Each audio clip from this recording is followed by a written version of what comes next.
Welcome to Hey Gen Podcast. Today, we're diving into a fascinating study about daily steps and how they relate to all-cause mortality.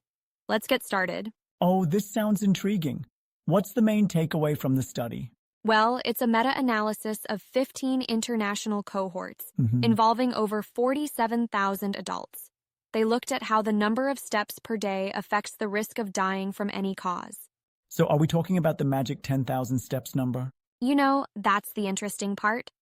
The study found that the widely promoted 10,000 steps per day isn't necessarily the golden rule. Really? In fact, benefits were seen at lower step counts. That's surprising. So how many steps are we actually talking about? For adults aged 60 and older, the risk of mortality leveled off at around 6,000 to 8,000 steps per day. Okay. For those under 60, it was about 8,000 to 10,000 steps. So you don't necessarily need to hit 10,000 steps to reap the benefits? Exactly.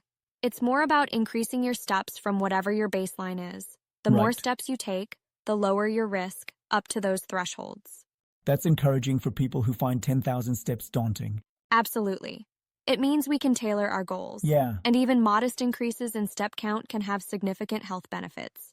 Did the study mention anything about the intensity of the steps? Like, does walking faster help more? Great question. They did look at stepping rate, but the evidence was inconsistent. Oh, interesting. After adjusting for total steps, higher intensity didn't significantly lower mortality risk. So it's really the total number of steps that counts, not how fast you take them? Exactly. But of course, walking faster might have other health benefits, just Sure. not necessarily in reducing mortality risk beyond what increasing steps already provides. That's good to know. So for someone older, aiming for 7,000 steps could be a solid goal? Yes, that's right. Yeah. And for younger adults, targeting around 9,000 steps might be beneficial. This really challenges the one-size-fits-all approach of 10,000 steps. Definitely. It's like, tailoring a suit, one size doesn't fit all. Exactly. We need to consider individual factors like age and baseline activity levels. Did the study cover why more steps are linked to lower mortality?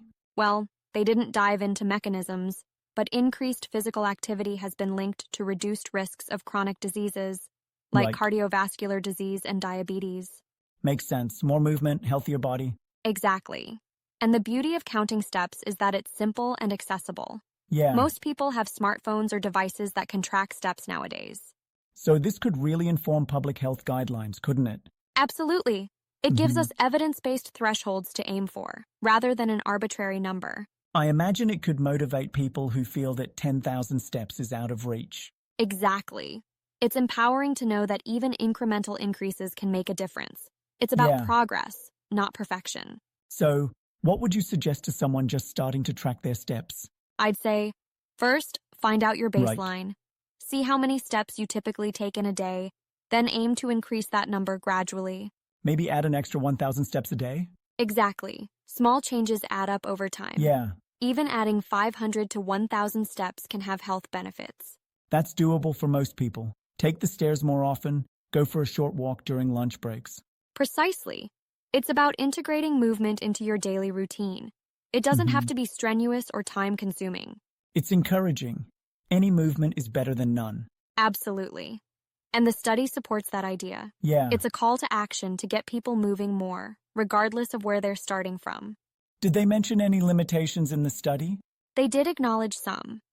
For instance, most participants were from high-income countries, Okay. so the findings might not generalize globally. That's a good point. Different lifestyles and environments could affect step counts. Exactly. Also, they use different step-counting devices, which might vary in accuracy. Right. But overall, the large sample size strengthens their conclusions. So what's the big takeaway for our listeners? The key message is that increasing your daily steps can significantly lower your risk of mortality. And you don't necessarily need to aim for 10,000 steps to see benefits. That's fantastic. It's all about making movement a part of everyday life. Exactly. So let's get stepping. Absolutely. Every step counts towards a healthier life. Well, this has been enlightening. I'm definitely motivated to check my step count today. Me too. Let's encourage our listeners to do the same. Yeah. Small steps can lead to big changes. Thanks for sharing these insights. My pleasure. Until next time, keep moving and stay healthy.